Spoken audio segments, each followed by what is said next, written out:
Okay. Okay, all right. So hi, everyone, and thank you so much for joining this conversation here with Andrea, who's an expert in mindfulness meditation. Welcome, Andrea. So Thank you excited so much, to, Nicole. of course, yeah, I'm so excited to introduce you here to my community and to the listeners. It's such an honor to have you here and learn more about who you are and what gifts you are going to offer. It is definitely my pleasure, and thank you so much for inviting me.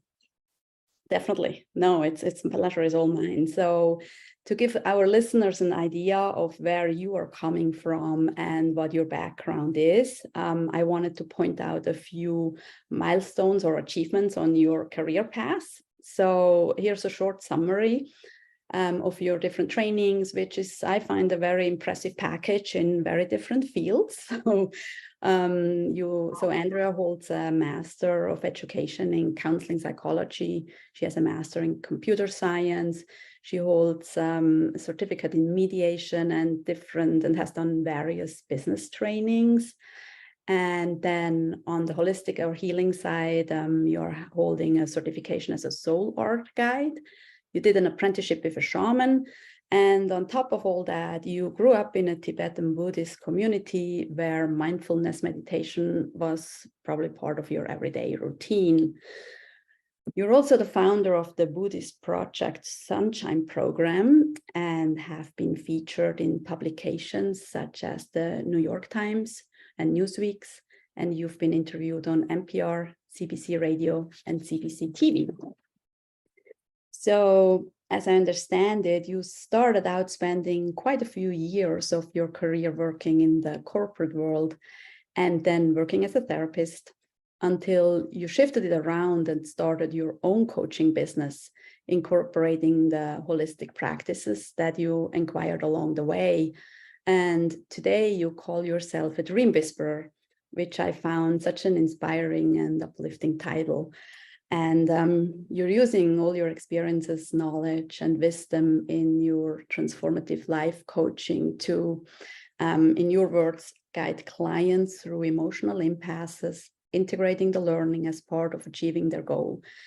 So you offer transformative life coaching to help people identify their true dreams and help them overcome the fear of making them real and take action. As your clients reach their goals holistically in a short period of time. And today you're here to enlighten us on your experience with mindfulness meditation and its benefits, and especially focus on trauma.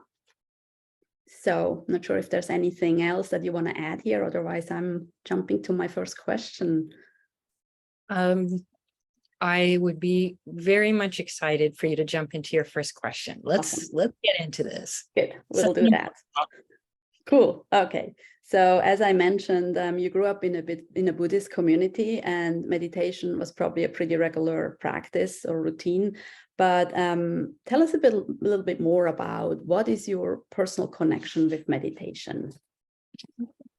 Well, the thing that distinguishes me from a lot of Western people is that I grew up in a Tibetan Buddhist community in the United States, and so I was meditating, but also I was exposed to a lot of the original Tibetan Buddhist masters that came out of Tibet. When the communists invaded Tibet, that was a terrible thing, and sort of like the ray of light that came from such a terrible thing is it actually brought masters out of Tibet and into the rest of the world.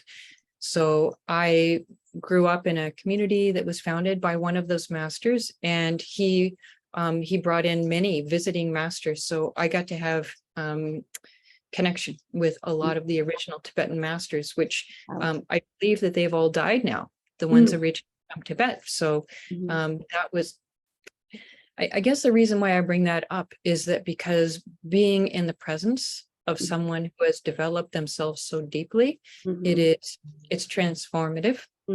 So just getting to encounter and be in the presence of their energy and receive blessing from them, I feel like that was a huge thing that I got growing up that a lot of people, say in the United States, did not get as they were growing up.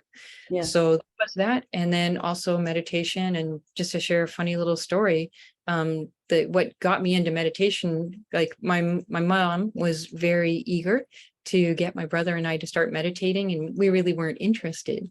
And so the way that she first got us meditating was she paid us. Yeah, I know. That's 50 good. cents a half hour. So that is what got David, my brother, and I started meditating, was getting paid 50 cents per half hour to meditate. So, and then I'll just, add that, that was my growing up experience. And, it did take root more in a personal way when I was, I guess, just before I was turning 16.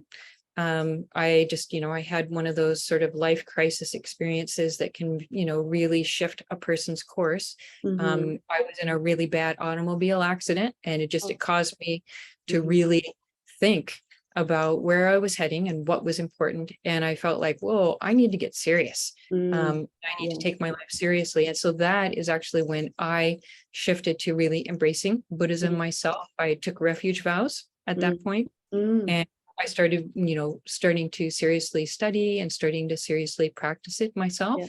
So that was at around, 15, turning 16 is when I started embracing it as really my own path. And then that did lead to, in my early adult years, going through many things that you need to go through in order to be accepted as a Vajrayana. So I've been practicing Vajrayana Buddhism since 2000 and, the year 2000 is when I became a Vajrayana practitioner. So about the last 23 years, I have been practicing Vajrayana Buddhism. And so it's, just maybe a little bit deeper, more serious commitment I've been bringing to my path in that time. Well, that's fascinating. That seems like such a huge immersion into this a very different practice, and also being around these masters must have left quite an impression. Even maybe, as a young child, we don't always notice it or see the benefits right away. But I think in the big pictures, looking back, I can imagine that you probably can, put some connections there that only later on made sense in your life, and that you can draw some strength from too. So this is fascinating, and I love the little story that you had, the nudge that you needed from your mom that we often need sometimes, to be kind of start something new. That's really cute. So meditation definitely has been a big part of your life, and also obviously has helped you with some personal issue. And it almost seems like you found a way to use one to overcome something else. And I wonder, is this part of your why? How were you drawn to offering meditation guidance for people who have been through trauma? Okay, that's a great question. Because, I think people generally think of meditation as something very peaceful and think of Buddhism as something very peaceful. But I know that, many people, either they've been through the experience or those that have looked a little deeper, know that there are some problems in some Buddhist communities and really in religious communities. We all widely know what has happened in the Catholic Church. So in fact, in the Buddhist community that I was brought up in, it did have this shadow side. It was run as a cult, in a cult style, and as well it was rampant sexualized violence, including impacting the kids and including impacting me. So I had a real intertwining of both all the beautiful things I was receiving, intertwined with very confusing abuse and boundary violations. So basically really challenging experience to grow up in. And later in adult life, I had to do a lot of healing, both traditional healing, therapy, and also some more cutting edge, chakra based trauma release therapy. Like I really immersed myself for a number of years to help myself get to a much better place. And so really it was from there is that I in sort of the end of 2016 came to this place of I need to do something about this darkness Right. in this community. The Yeah. community I grew up in was the Shambhala Buddhist community, and I felt like I needed to bring light to that. And so I found my way in. I was very grounded. I did a lot of preparing work beforehand, and I was very grounded. And so I launched this social justice activism project called Buddhist Project Sunshine. And the purpose was to bring healing light to what has been going on in the Shambhala Buddhist community. So at that point, this was a Tibetan community that could well have been the largest Tibetan Buddhist community in the West, very influential.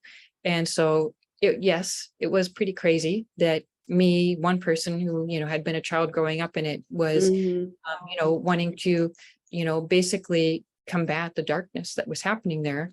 But in fact, because of the work that I had done to prepare myself, I met all the challenges. And in the year of 2018, with this organization I started, Buddhist Project Sunshine, we successfully exposed the leader, the guru, as a sexual predator.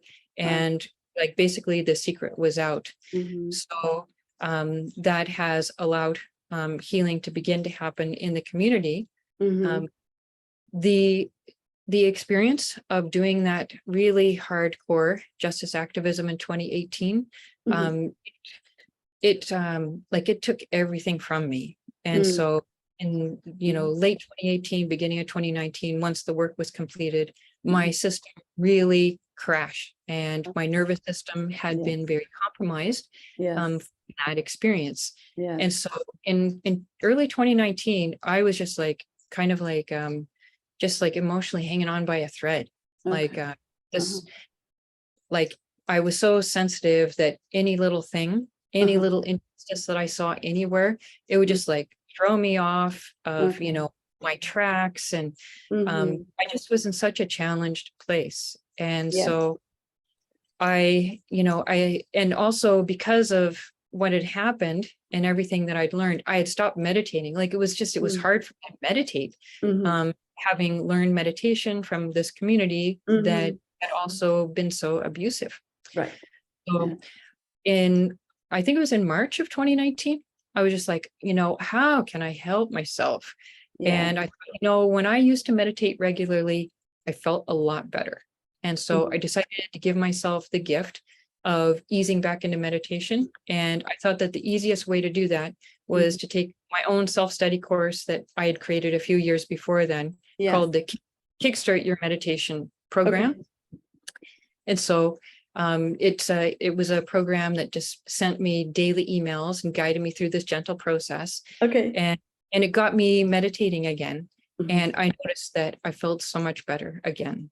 And it was like such a huge help.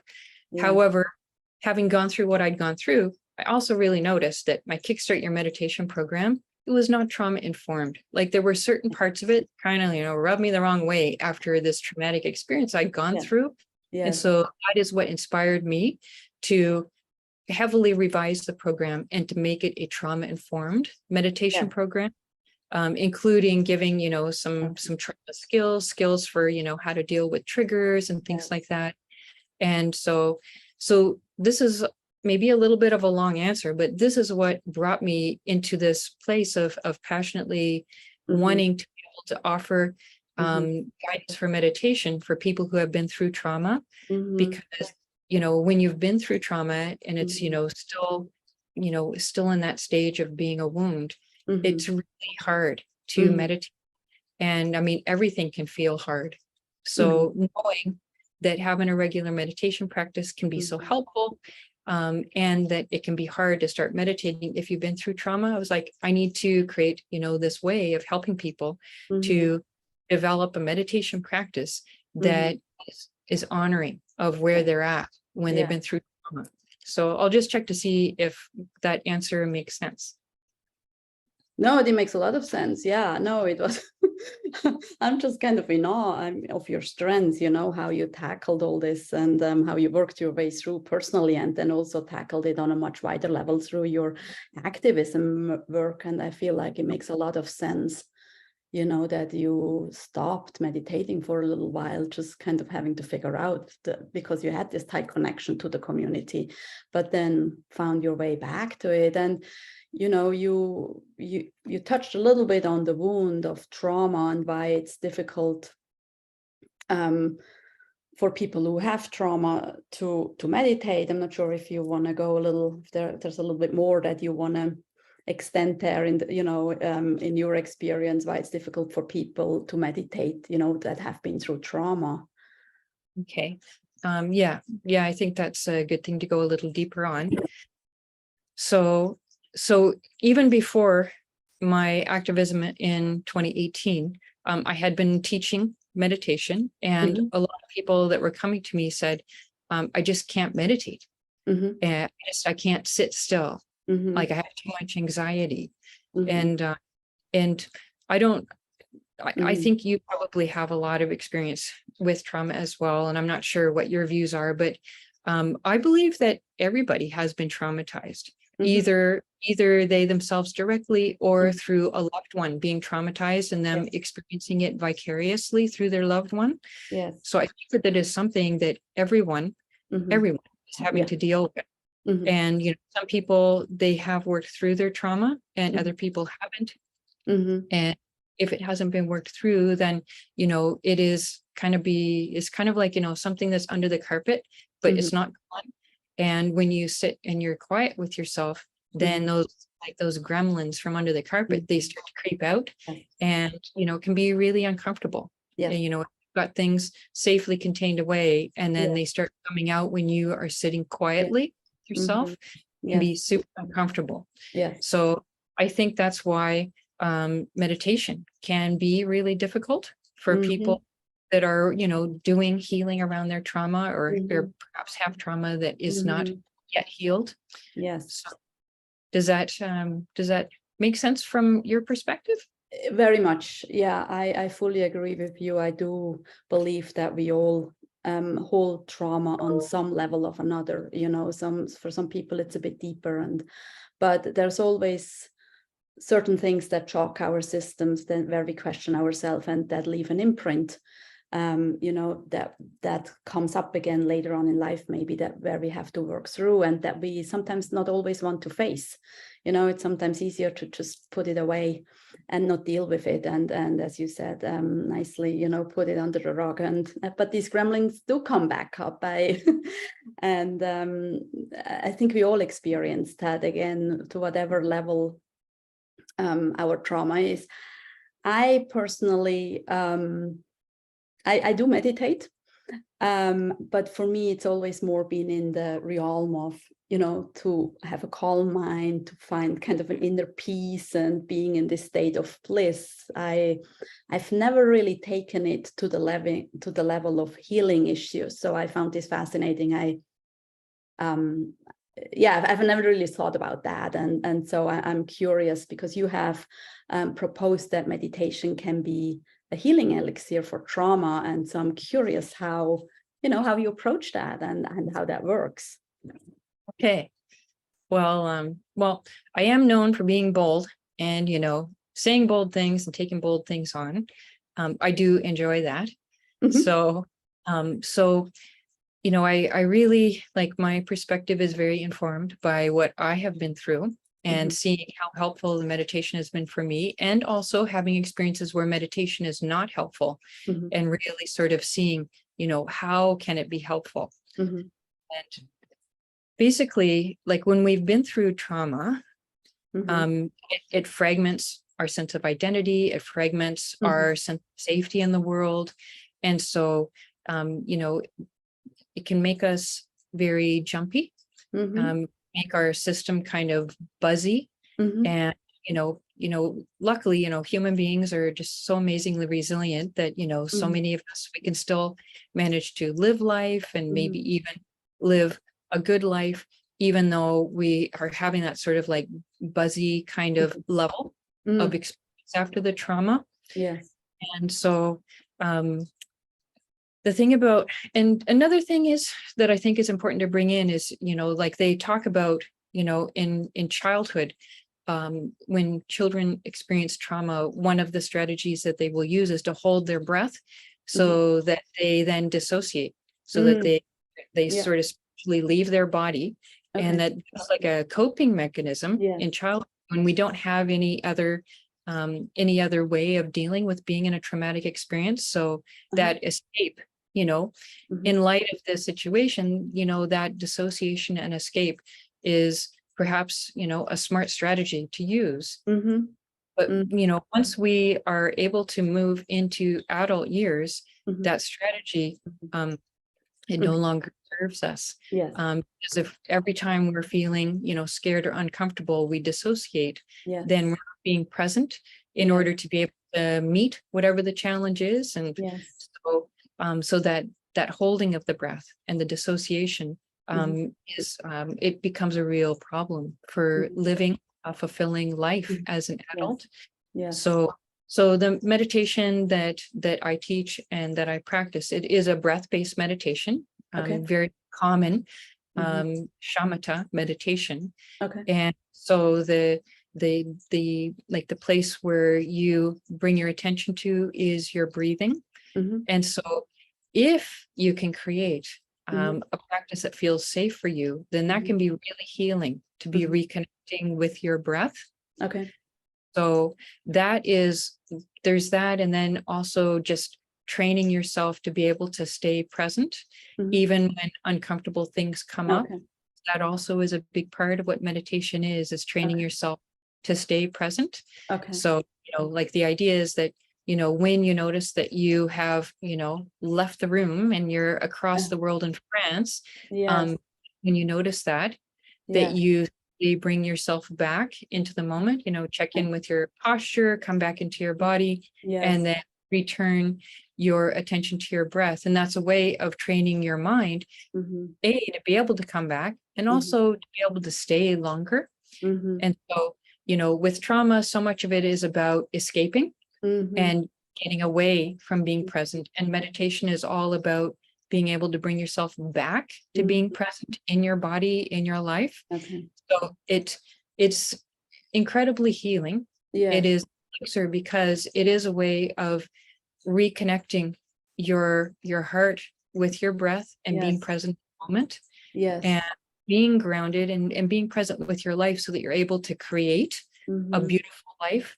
They talk about the shadow of trauma, and you're dealing with unhealed trauma, you're leading a shadow life. So, this is a way of reconnecting, bringing sunshine back into your heart through this simple practice of being mindful of your body, being present in your body, and bringing attention to your breath, and really feeling that relationship with your breath. Because, over time, you can develop a really beautiful relationship with your breath. That breath feels so good to connect with. It gives a sense of spaciousness, because again, with trauma, it's all about narrowing and living a very narrow, safe life. And when you reestablish that connection with your breath, you're able to connect again with a sense of more spaciousness and peace and the calm that you talked about. But also you develop more resilience for when those moments of discomfort, anxiety, or whatever come up, or resilience for being able to ride through them instead of just having to reactively sort of tie into a nutshell. But you develop that strength to be able to be with them, because when you're meditating, things do come up. Like nobody else around, your mind brings things up. And by having that simplified situation of just meditating, you're able to develop your strength for being able to withstand and to meet and to ride through difficult emotions, difficult thoughts that come up, and again, just return home into your body, your sacred body, and return home to connection with your breath. So I know that these things, like they sound so simple, but when someone is healing from trauma, this is completely transformative. It can bring people back into living a really meaningful life and being able to have meaningful relationships. Yes. Yes. So, the challenge is how to be able to form a meditation practice Yes. after you've been through trauma. So I don't know if that is something that you're thinking you would like to get into, but that would be sort of like another piece to this puzzle. Yes, no, definitely. This is fascinating. I didn't really expect it in that way. But so you're basically saying, I mean, I feel like it's almost like you're facing your fears. But you are in your body. So you bring yourself back in your body, you face your fears, but you're in this safe container where you're starting to trust yourself, you to believe in yourself and to feel safe. And then it's actually okay to face your fears. But it doesn't really have to do anything with reliving the trauma. So that is not part of the process at all. It's just like creating that container to face those fears and then probably let them go.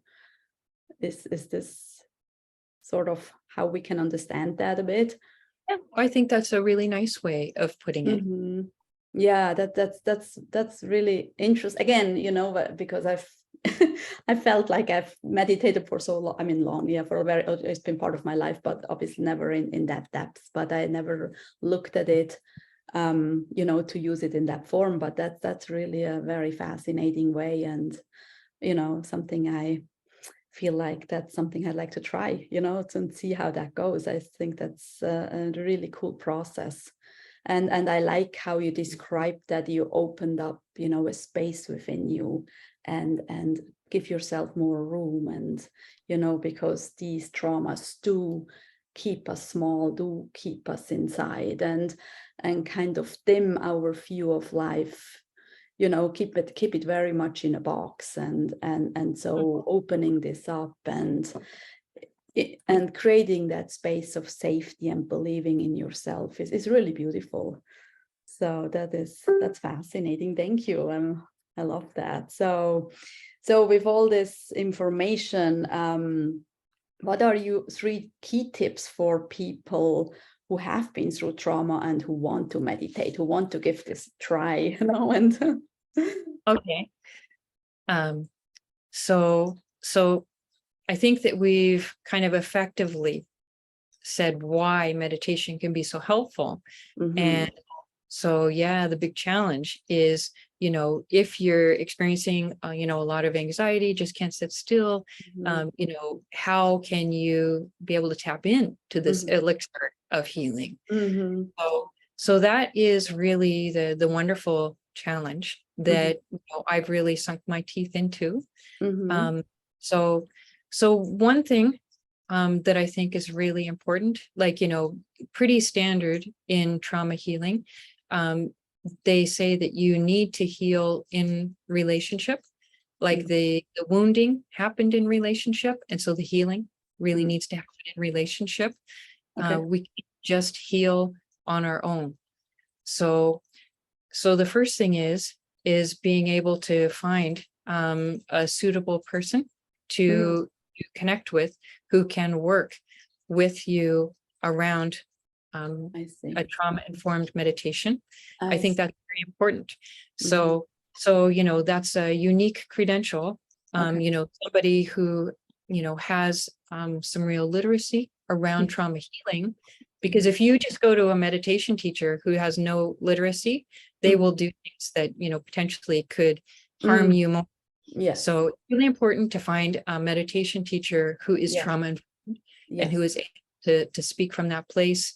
And sort of on the flip side of it, just if you're only seeing like a trauma therapist, they don't necessarily know a lot about meditation, because meditation is, there's such rich depth available there. Yes. And so it's really finding somebody who really has experience, expertise in both sides of that, both the trauma healing and also meditation. So that would be my first key, is looking around and finding somebody. If you can find somebody that's local, and that can be really wonderful to be able to meet in person. Otherwise, I think there's a lot available on the web. So I think that can be a first key.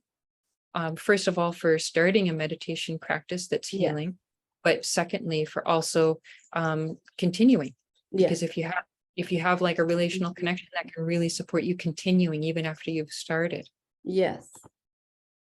The second key, like there's this aspect of trauma of having been forced into something you really didn't want to do.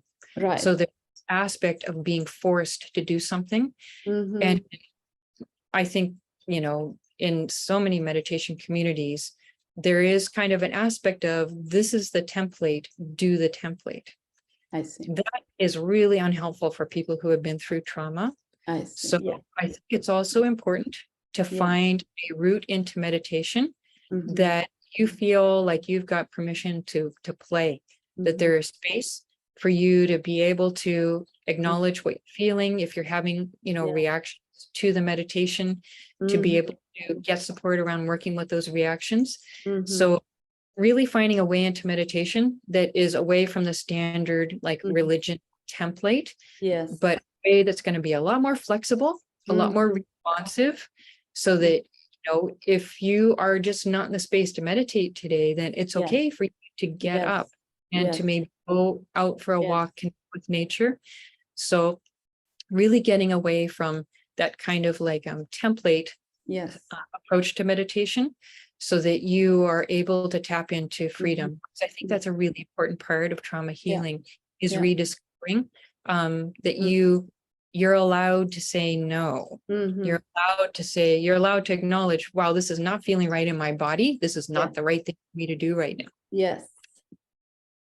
And if I were to offer a third like key, if you have been through trauma and you want to start meditating, would be to create a space of play around it. Like in my program, the Heal Your Heart Through Meditation program, a big part of it is connecting with your inner child.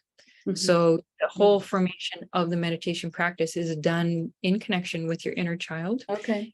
So you're actively journaling, dialoguing with your inner child, getting his or her input, because our inner child is able to like bring in that sense of magic that, can especially be missing for someone who's been through trauma and maybe just goes to a standard meditation place. It can be very challenging to connect with that inner child and the magic part. So finding like, could even be a first step is just dialogue with your inner child, saying, hey, I heard this conversation about meditation. I'm thinking it might be helpful for moving into a better place. Is that, what are your thoughts? Is that something you'd like to try? Like connecting with the inner child helps us to move into a softer place. And again, that's so healing from that experience of trauma. Like trauma just feels like, this, harsh, big, like black dragon or something. And that, we're just so scared. And it's like, or we can move away from maybe that experience to being in a gentle meadow, a warm day in a gentle meadow, a light breeze, there's butterflies, flying your sky, like being able to create your meditation practice in more of that sort of meadow-like experience. And I really think that there's a lot more access to that softness, that gentleness through the connection with our inner child. And so, no, I love that. And I think as you describe it, but I mean, be kind with yourself, be gentle with yourself, and really honor yourself for what you have been through. And the inner child is a very playful place or place to connect and to be. And I can see that we need to approach it from that way and just really open up that space and give it the freedom, because I believe if we kind of push it into a system again, then it will shut down, and then I guess it can totally go backwards if we just tell people what to do, because obviously they have been forced in the past, so they don't want to be forced. I guess some old memories will come up, and and then all these old mechanisms will come into place, and that's not healing at all. So I love how you're offering, you know, this very gentle surrounding of how to approach this, and as you say, you know, do this with guidance and with somebody who's very skilled and experienced, which I feel, you know, you have a lot of experience in that, and you know, in today's world with the technology and everything, we can always, you know, we can reach people everywhere. So in that sense, again, I feel this is a topic, this, you know, trauma, as we talked before, a lot of people have been kind of touched by this in some way or another, and could really benefit also from your guidance. So how can people get in touch with you, or how can they find you? What are you offering for people? What are your packages or or sessions? How does it look like? Okay. Well, specifically for the trauma-informed meditation, I have this, you know, truly it is an amazing, it's like I have developed it over years. This 7-week self-study meditation program called Heal Your Heart Through Meditation. And it is available at www.healyourheartthroughmeditation.ca. Okay, we'll put that and in we the can link. post it. So that is it's a very healing program. It helps you either create like if you've used to meditate and you've fallen off, it helps you to create meditation practice that, you know, is feeling comfortable and healing for you. And if you've never meditated, it also can start you from ground zero in creating your personal healing meditation. Yes. So that is a great program for getting people started with a really healing meditation. And so people can, well, I offer most of the work that I do is focused on helping people that are at the next stage, like after they have moved past that sort of initial trauma healing, in a place where they're wanting to help others. That stage that I do a lot of my live work with, of helping people to discern what their gifts are and helping them to start a business where they're able to be offering people their gifts through a paid service. So people are always welcome to join. I offer a fair amount of free programs where people can join in. And so, and as well, if people want to try the Heal Your Heart Through Meditation program that have listened to this, I offer a 2-week free trial. I think it's important for people to be able to try it for 2 weeks, see if it's feeling like a fit before they invest in the full program. I think that's really important, especially for people that have been through trauma. It's important to get out of the all or nothing place and into a place of, you know, you can explore this, see if it's a fit before you commit. And then as well, for anybody that's listening to this, if you decide that you would like to do the full program, I would be happy to offer you $100 off coupon as well. So if you listened to this, if you email me and say, I saw this interview with Nicole and I would really like to accept your offer of the $100 off coupon, then I will send them a coupon. So I also would love to offer that as well.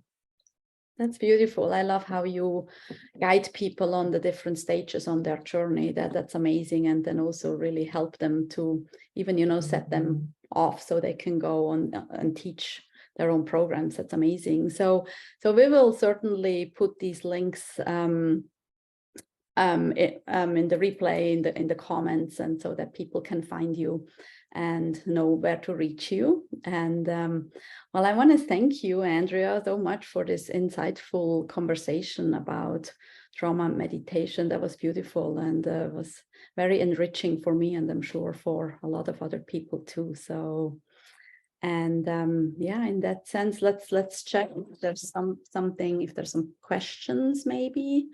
But otherwise, I think, let's see, I don't see any questions here. Huh? That's too bad. I would love it if there were people asking questions about this. Yes, we will post this this recording on the Facebook page. And if people have questions, please contact Andrea directly. And again, the links will be there, how you can reach her and or otherwise tag her in the posts. And I know it can be of immense benefit for you. Yeah. So people can feel free to reach out through Facebook Messenger or through email. I'm definitely, definitely very available through either of those routes. Awesome. Thank you. Wonderful. Thank you so much, Thank Nicole. you so much. This was That was such a really pleasure. cool experience. And I really value the opportunity to be sharing a few things from, what I know, and hope is a benefit to some people who have been through similar experiences and like to start meditating. I'm sure this is very valuable information. Thank you. I appreciate it, and I'm sure a lot of people do too. Thank you so much, Andrea. You're welcome. Right. Take care and have a good day, everyone. Bye-bye. Yeah. Bye-bye, everyone. Thank you. Bye-bye.